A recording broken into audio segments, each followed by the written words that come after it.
दोस्तों, हम अपने जीवन में हमेशा अपने मन को लेकर परेशान रहते हैं। हम यह सोचते हैं कि हमारा मन भला शांत कैसे होगा।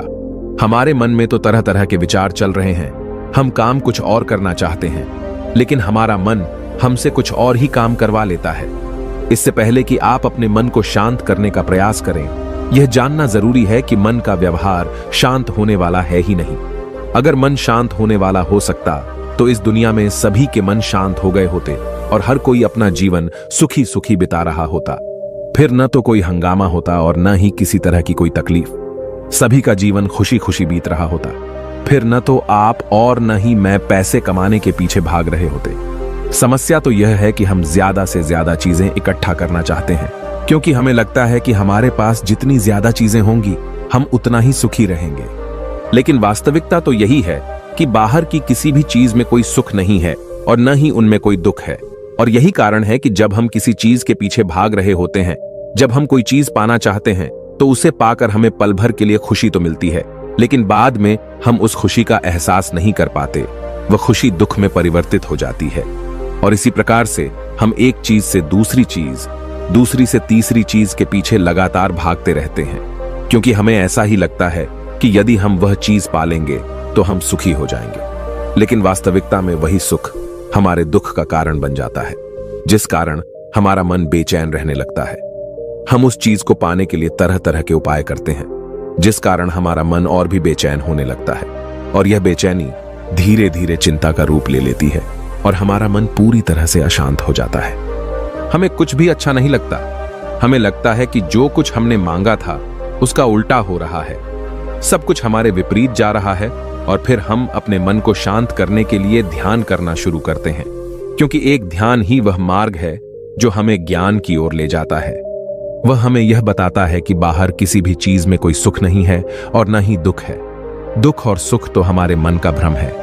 यह हमारे मन की एक उपज है, जिसके लालच में हमारा मन हमें यहां वहां भगाता रहता है। जैसे कि महीनों से भूखे एक भिखारी को अगर एक सूखी रोटी भी मिल जाए तो वह उसके लिए सुख है, वह उसके लिए अमृत है।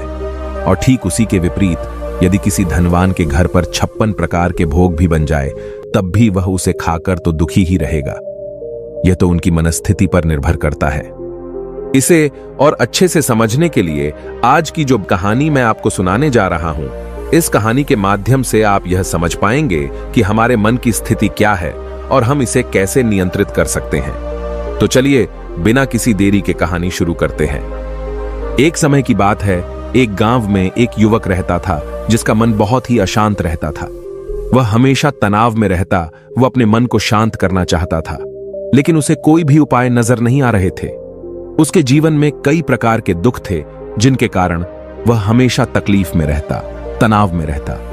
एक दिन उसे पता चला कि उसके गांव में एक बौद्ध भिक्षु आए हुए हैं, जो सभी को दुख और सुख पर उपदेश दे रहे हैं। वह युवक तुरंत ही घर से निकला और उनके आश्रम जा पहुंचा। वहां पर पहुंचने के बाद उस युवक ने देखा कि वह बौद्ध भिक्षु सभी गांव वालों को उपदेश दे रहे थे। बौद्ध भिक्षु कह रहे थे कि सभी के जीवन में कोई ना कोई सुख और दुख तो आता ही रहता है, जिस कारण हमारा मन बहुत अशांत रहता है। और एक अशांत मन इस दुनिया का कोई भी सुख नहीं ले सकता। फिर चाहे उसे पूरी दुनिया की धन दौलत ही क्यों न मिल जाए, वह उसे पाकर भी दुखी ही रहेगा। परंतु जिस व्यक्ति का मन शांत है, उसके पास चाहे कुछ भी हो या ना हो, वह हर छोटे पल का आनंद ले सकता है। वह हर पल को खुशी खुशी जी सकता है। इस दुनिया का और इस जीवन का परम सुख भी प्राप्त कर सकता है। इतना कहकर उन बौद्ध भिक्षु ने अपना प्रवचन समाप्त कर दिया और वापस आश्रम की ओर लौट गए। युवक भी उनके पीछे पीछे आश्रम पहुंच गया और इस युवक ने उन बौद्ध भिक्षु से कहा, हे गुरुवर, अभी कुछ देर पहले आप उपदेश दे रहे थे कि एक शांत मन हर पल का आनंद ले पाता है, हर पल को सुखी सुखी जी पाता है। लेकिन इस दुनिया में सभी के पास मन है और सभी के मन अशांत है, तो ऐसे में भला अपने जीवन को कोई सुखी सुखी कैसे जी सकता है। इस दुनिया में शांत मन किसी के पास नहीं। मेरे पास भी एक ही मन है और वह भी शांत नहीं है। गुरुवर, क्या आप बता सकते हैं कि मैं अपने इस मन को कैसे शांत करूं? तभी बौद्ध भिक्षु ने उस युवक को ध्यान के बारे में समझाया, ध्यान के फायदे बताए और उसे कहा, बेटा, ध्यान करने से हमारा मन शांत हो जाता है। हम विचारों के दलदल से बाहर आने लगते हैं और इस कारण हमारे जीवन में सुख उत्पन्न होने लगता है। यदि तुम भी अपने जीवन में सुखी होना चाहते हो, अपने मन के इन विचारों के दलदल से बाहर निकलना चाहते हो, तो तुम्हें ध्यान करना चाहिए। तुम्हें ध्यान का अभ्यास करना चाहिए, क्योंकि यही वह मार्ग है जो तुम्हारे मन को शांत कर सकता है और तुम्हें सही राह पर ला सकता है। उस युवक ने उन बौद्ध भिक्षु की बात मान ली। उस युवक ने उन बौद्ध भिक्षु को प्रणाम किया और वापस घर चला गया। घर पहुंचने के बाद उसने ध्यान करना शुरू किया। वह रात भर ध्यान करता रहा, लेकिन उससे उसे कोई लाभ नहीं हुआ। इस कारण वह अगली सुबह फिर से उन बौद्ध भिक्षु के पास पहुंचा और उन बौद्ध भिक्षु से कहता है, गुरुवर, आपके कहे अनुसार मैंने रात भर ध्यान किया है, लेकिन उससे मुझे कोई लाभ नहीं हुआ। मेरा मन तो अभी भी अशांत है। आप तो कह रहे थे कि ध्यान करने से हमारा मन शांत हो जाता है। तभी वह बौद्ध भिक्षु उस युवा से कहते हैं, ध्यान कोई एक बार करने की चीज नहीं है, ये तो अभ्यास है और धीरे धीरे समय के साथ मन शांत होता जाएगा। इस पर वह युवक कहता है, हे गुरुवर, मेरे पास इतना समय नहीं है। मुझे कोई ऐसा मार्ग बताइए जिससे जल्दी जल्दी मेरा मन शांत हो जाए और मैं खुशी खुशी अपना जीवन जीने लग जाऊं। ऐसे तो मेरा बहुत समय बर्बाद हो जाएगा। मुझे कुछ ऐसा बताइए गुरुदेव, जिससे मेरा मन आज के आज और अभी शांत हो जाए, जिससे मैं सुख की अनुभूति कर पाऊं, मुझे सुकून मिले। उस युवक की यह बात सुनकर बौद्ध भिक्षु मुस्कुराने लगे। उन्होंने उस युवक से कहा, बेटा, मेरे पास तुम्हारे लिए कुछ ऐसा है जिससे तुम्हारा मन अभी के अभी शांत हो जाएगा। इतना कहकर वह बौद्ध भिक्षु अपने आश्रम में गए और अंदर से एक घड़ा लेकर आए और उस युवक को थमाते हुए कहते हैं, जाओ और पास की बह रही उस नदी से इस घड़े में पानी भरकर लाओ। उन बौद्ध भिक्षु के इतना कहने के बाद उस युवक ने वह घड़ा हाथ में ले लिया और नदी की तरफ जाने लगा। उसके बाद मन ही मन सोच रहा था कि लगता है यह गुरु पागल है, इन्हें कुछ नहीं पता। भला यह घड़ा मेरे जीवन में शांति कैसे ला सकता है? ये मेरे मन को शांत कैसे कर सकता है? लेकिन उसके पास और कोई रास्ता नहीं था, जिस कारण उसने घड़ा लिया और पास वाली नदी के पास पहुंच गया। उसने उस नदी में से उस घड़े में पानी भरना शुरू किया, लेकिन जैसे ही उस व्यक्ति ने उस घड़े को नदी से बाहर निकाला तो उस युवक ने देखा कि उस घड़े के चारों ओर छोटे छोटे छेद हैं, जिससे पानी तेजी से बाहर की ओर निकल रहा था। उसने लगातार कई बार प्रयास किए, लेकिन काफी बार कोशिश करने के बाद भी वह उस घड़े को पूरा नहीं भर पाया और थक हार कर उन बौद्ध भिक्षु के पास वापस लौटा और क्रोधित होकर कहता है, गुरुवर, आपने यह कैसा घड़ा दिया है? इसके चारों तरफ तो छेद है। भला मैं इसमें पानी कैसे भरकर ला सकता हूं? जब भी मैं पानी भरता हूं, इस घड़े के छेदों से सारे पानी बाहर निकल जाते हैं। इस घड़े को मैं पूरा नहीं भर सकता। तभी वह बौद्ध भिक्षु उस युवक को शांत कराते हुए कहते हैं, बेटा, शांत हो जाओ। तुम्हें तुम्हारे प्रश्न का जवाब ही तो दे रहा हूं, और यदि तुम क्रोधित अवस्था में इस जवाब को सुनोगे तो इसे समझना तुम्हारे लिए मुश्किल हो जाएगा। इसलिए शांत हो जाओ और मेरी बात समझने का प्रयास करो। ये जो घड़ा मैंने तुम्हें दिया है, इसे अपना मन समझो, और मन केवल दो ही प्रकार से शांत हो सकता है। पहला यह कि तुम उसे लबालब पूरा भर दो और उसमें कुछ भी और आने जाने की जगह न बचे। क्या तुम इस घड़े को इस प्रकार भर सकते हो? इस पर वह युवक कहता है, हे गुरुवर, मैं इस घड़े को लबालब नहीं भर सकता, क्योंकि जब भी मैं इसमें पानी भरता हूं, सारा पानी तो छेद से बाहर निकल जाता है। तभी वह बौद्ध भिक्षु उस युवक से कहते हैं, ठीक इसी तरह हम भी अपने मन को कभी नहीं भर सकते। हम जितना इसमें डालते जाएंगे, वह सब कुछ हमारे शरीर के द्वारा बाहर आता रहेगा।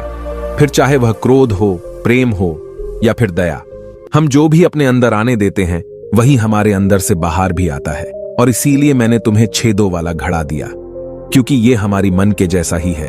और जब हम इस मन को बस भरना चाहते हैं, तब तुम अपना समय बेकार कर रहे हो। क्या तुम्हें एक पल के लिए भी ये नहीं सोचा कि इसी प्रकार तो तुम अपने मन को भरने में भी लगे हुए हो? क्या इससे तुम्हारा समय बर्बाद नहीं हो रहा?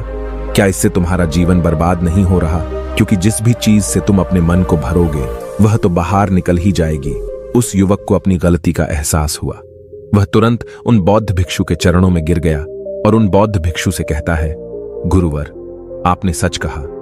मैंने कभी भी इसके बारे में नहीं सोचा कि मैं अपना जीवन अपने आप ही बर्बाद कर रहा था। ठीक है, मैं तो इस बात से अनजान था, लेकिन आज आपने मेरी आंखें खोल दी।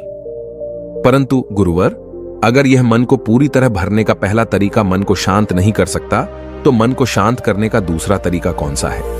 गुरुवर, मुस्कुराते हुए उस आदमी से कहते हैं, दूसरा तरीका है कि अपने मन को पूरी तरह खाली कर दो। इस पर वह व्यक्ति कहता है, गुरुवर आप ही मुझे बताइए कि मैं अपने मन को खाली कैसे कर सकता हूं। तभी बौद्ध भिक्षु कहते हैं, बेटा यह तो बहुत ही सरल है, बाहर का कूड़ा अपने भीतर मत जाने दो, इस प्रकार तुम्हारा मन अपने आप ही खाली हो जाएगा।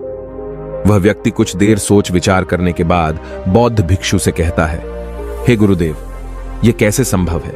जो भी हम देखते हैं सुनते हैं वह हमारे मन में ही तो जाता है, वह हमारे भीतर की ओर ही तो जाता है, फिर मैं उसे कैसे रोक सकता हूं?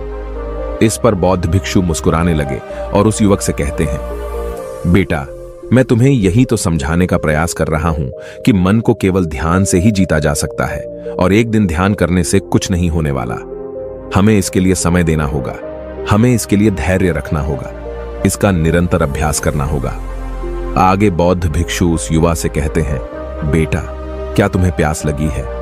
युवक कहता है, हां गुरुवर मुझे बहुत जोरों की प्यास लगी है। इस पर उन बौद्ध भिक्षु ने उस युवक को पानी पिलाया और कहा, ये लो पानी पी लो, इससे तुम्हारी प्यास बुझ जाएगी। लेकिन मुझे एक बात बताओ, क्या आज पानी पी लेने से फिर तुम्हें कभी प्यास नहीं लगेगी? तुम कभी फिर मुझसे पानी नहीं मांगोगे? इस पर वह युवक कहता है, गुरुवर आप कैसी बातें कर रहे हैं? पानी तो हमारे जीवन का एक हिस्सा है, इसके बिना तो हम मर जाएंगे, और आप कह रहे हैं कि आज पानी पी लो और उसके बाद मैं कभी पानी न पीऊं। यह भला कैसे संभव है? प्यास तो हमें रोज आती है और हम रोज पानी पीते हैं, इसके बिना तो हम मर जाएंगे।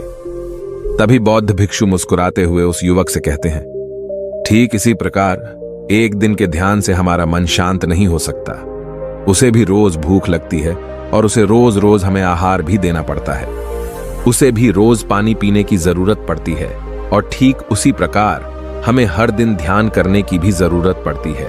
और जब हम निरंतर ध्यान करते हैं, इसका अभ्यास करते हैं, तो देखते ही देखते हमारे मन की भूख शांत होने लगती है और एक समय पर हमारा मन सारे विचार उत्पन्न करना बंद कर देता है। तब वह बाहर से कुछ भी ग्रहण नहीं कर पाता और जो कोई भी विचार हमारे भीतर है वह सारे विचार देखते ही देखते समाप्त हो जाते हैं और इसी प्रकार धीरे धीरे हमारा मन शांत होने लगता है। आगे वह बौद्ध भिक्षु उस युवक से कहते हैं, बेटा तुम ही तो कह रहे थे कि तुमने रात भर ध्यान किया है, लेकिन उसके बाद भी तुम्हारा मन शांत नहीं हो रहा। बेटा तुम चाहो तो 1 घंटे के लिए ध्यान कर सकते हो, चाहो तो पूरा दिन भर तुम ध्यान करो, लेकिन इसका लाभ भी तुम्हें उतना ही मिलेगा। अर्थात मान लो तुम 1 दिन के लिए ध्यान करते हो तो इससे तुम्हारे मन को भी शांति केवल कुछ समय के लिए ही मिलेगी। यह हो सकता है कि वह 1 घंटे के लिए शांत रहे या फिर केवल कुछ क्षणों के लिए, लेकिन वह शांत अवश्य होगा। लेकिन जैसे ही उसे फिर से भूख लगेगी वह फिर से अशांत हो जाएगा और फिर से यहां वहां भागने लगेगा और वह अपने विचारों की तलाश में आगे बढ़ेगा, क्योंकि उसे भी तो भूख लगी है, उसे भी तो खाना चाहिए, उसे भी तो पानी चाहिए। जैसे कि जब तुम्हें भूख लगती है तुम अशांत हो जाते हो, क्योंकि तुम्हें भोजन चाहिए, पानी चाहिए, ताकि तुम अपने पेट की भूख को मिटा सके और तुम्हें शांति मिले। इस पर वह युवक कहता है, आप सत्य कहते हैं, मैं ही गलत था, मेरी ही गलती है, मैं अपने मन को अवश्य शांत करके रहूंगा, फिर चाहे इसके लिए मुझे कितना भी समय क्यों न लग जाए, मैं भी उस सुख को प्राप्त करके ही रहूंगा। मैं इस खाली घड़े में पानी भरकर अपने जीवन को बर्बाद नहीं करना चाहता, मैं अपने मन को शांत करके ही रहूंगा, मैं अपने मन को पूरी तरह से खाली कर दूंगा। इतना कहकर उस युवक ने उन बौद्ध भिक्षुओं को प्रणाम किया और वापस अपने घर की ओर लौट गया। दोस्तों, हम लोगों के जीवन में भी कई प्रकार की समस्याएं हैं और हम उन समस्याओं का समाधान करना चाहते हैं, और अंत में हमें जो मार्ग मिलता है वह ध्यान है। हम ध्यान तो करना चाहते हैं, लेकिन हम उसके परिणाम को तुरंत पाना चाहते हैं। जब हम शुरू में ध्यान करते हैं तो हमें उसका कुछ भी लाभ नहीं मिलता और हमें लगता है कि यह व्यर्थ है, इससे हमें कोई भी फायदा नहीं होने वाला, क्योंकि हमें तो सब कुछ जल्दी जल्दी चाहिए। लेकिन वास्तविकता तो यही है कि ध्यान सब्र और समय मांगता है और साथ ही उसे शांति भी चाहिए। परंतु हम इतने अशांत हैं कि हमारे भीतर ये तीनों चीजें नहीं हैं। इसीलिए अपने भीतर धैर्य पैदा करें। जब आपके भीतर धैर्य पैदा होगा तभी आप सब्र, समय और शांति के महत्व को समझ पाएंगे, और फिर आपका समय चाहे कैसा भी क्यों न चल रहा हो, आप हर समय खुश रहना सीख जाएंगे। अगर आपका मन अशांत है तो यह किसी और के हाथों में नहीं है कि वह आपके मन को शांत कर सके। यह तो आपके हाथों में है कि आप अपने मन को किस प्रकार और कितनी देर तक के लिए शांत कर सकते हैं।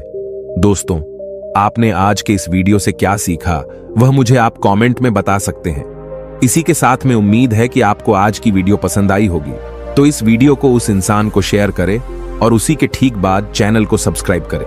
तो चलिए फिर मिलते हैं ऐसी एक और नई वीडियो में। तब तक के लिए अपना ख्याल रखें। धन्यवाद और नमो बुद्धाय।